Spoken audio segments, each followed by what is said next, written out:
I don't know. I think it just all happened so quickly. And now looking back on some of the clips, I'm like, that's, damn, like really? Yeah. Yeah. The craziest part of that is like how many people have to approve it. Like when you start working in So television. many adults. How many adults? So many 45 adults. adults at least. So So many many adults adults. approved that. So you're so strong. Like you've gone through some incredible things. Thank you. I think everyone in this room is very strong.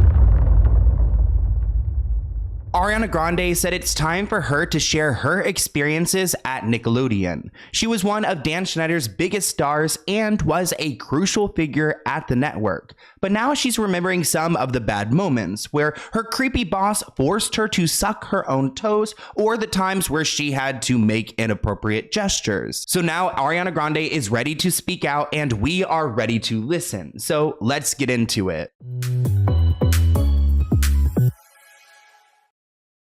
If you aren't subscribed to the Let's Get Into It podcast, then you're only getting half the tea. For longer videos, deep dives, and of course, more of me, subscribe to the Let's Get Into It podcast listed in the description below.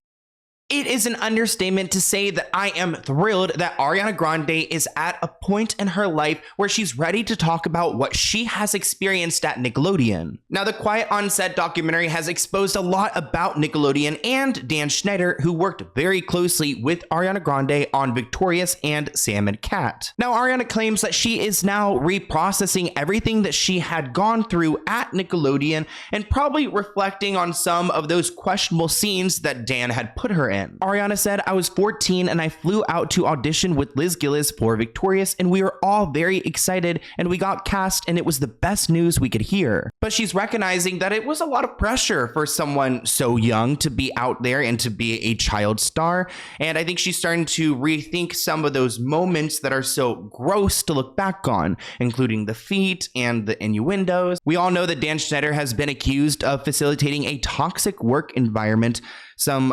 inappropriate things, harassment, and racial discrimination. Ariana said, I think we're reprocessing our relationship to it a little bit now, if that makes sense, which I think it does make sense. I mean, everyone goes through their own, journey when dealing with trauma and reflecting on the past. And even as an adult, I still have times where I look back and I'm like, you know what? I was a little bit too young in that moment, or I shouldn't have seen that. And I think it just, shapes you as a person, as a parent. And I'm sure a lot of people who, we've seen time and time again, people who are child stars will not allow their children to go in the same footsteps. Now, Ariana Grande did not name Dan Schneider or name the docuseries, but she added that the environment needs to be safer if kids are going to be acting, which I have heard that there are talks of maybe AIing children, which if it looks real and it works, I guess just AI them. But at that point, then just AI the actor and then AI everything. And then we're all just AI and there's no sense of self.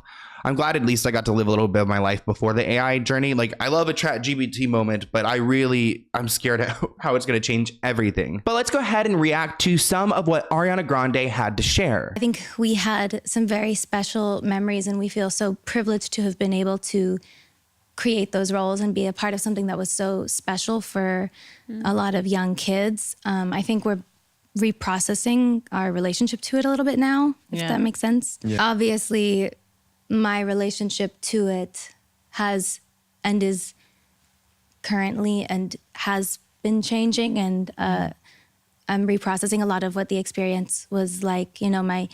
I think that the environment needs to be made safer if kids are going to be acting, and I think there should be therapists. I think there should be parents allowed to be wherever they want to be, and I think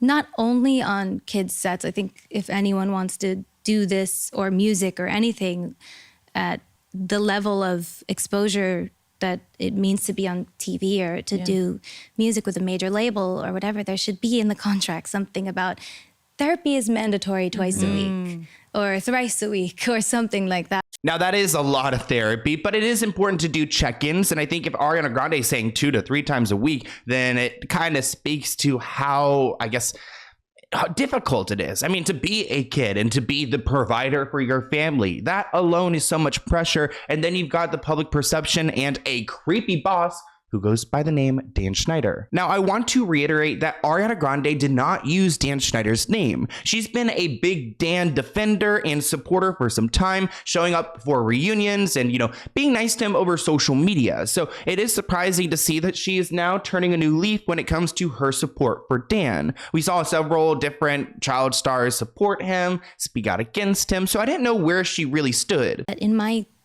contract as a Republic Records artist, I want to see them add moving forward. I need to call Monty Libin about this. Monty, I have an idea.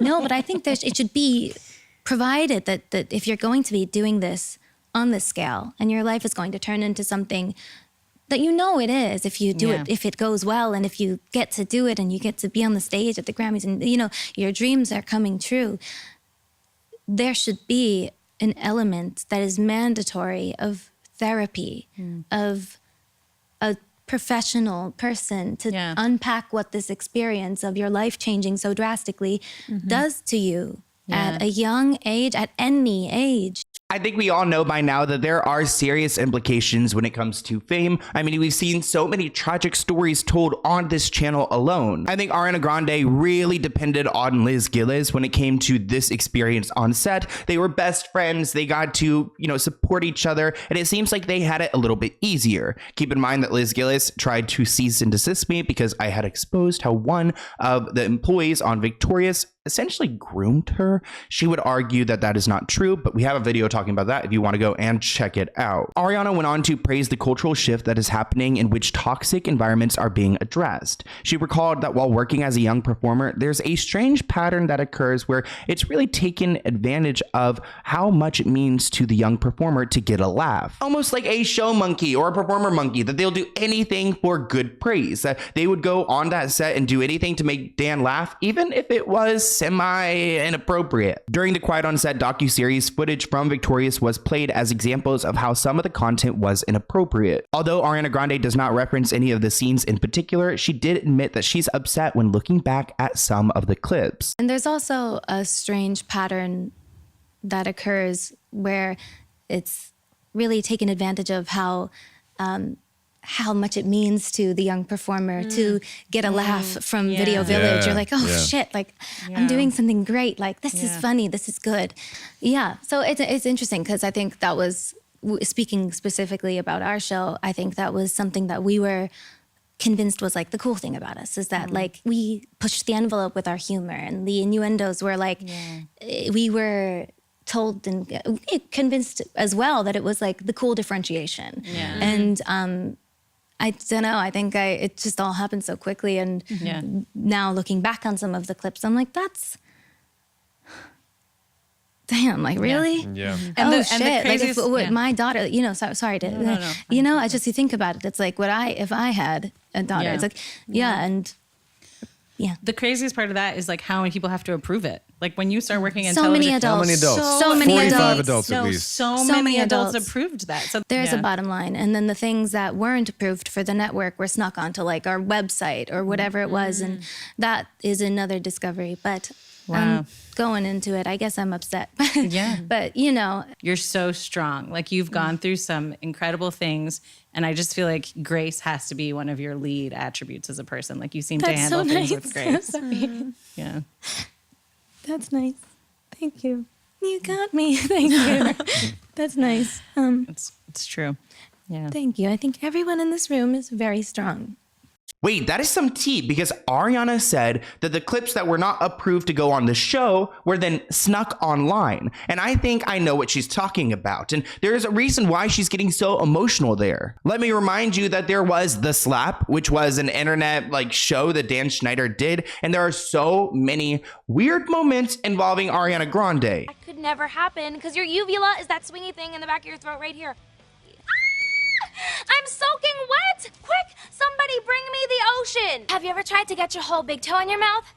Check this out. Sometimes I wonder if you can get juice from a potato.